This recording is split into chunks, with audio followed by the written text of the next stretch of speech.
السلام علیکم بابا جی۔ وعلیکم السلام، کیسے ہو عبد المعید؟ جی آپ کیسے ہیں؟ اللہ کرم۔ آپ مصروف ہیں؟ جی بیٹا، اب آپ سے ایک سوال تھا۔ پوچھے۔ ماں باپ کا نافرمان جہنم میں جائے گا؟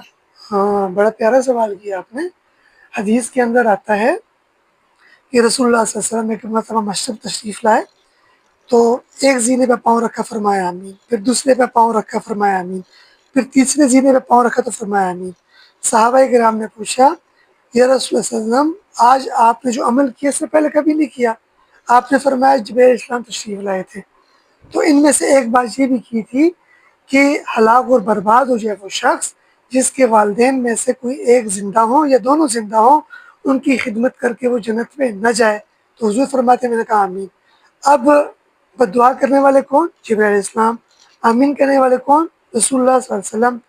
تو لہٰذا ماں باپ کا نافرمان جہنم میں جائے گا اور جن کی خدمت کرے گا وہ جنت میں جائے گا۔ تو ماں باپ کی اطاعت کرنی چاہیے۔ آپ کو سمجھ آ گئی انشاءاللہ؟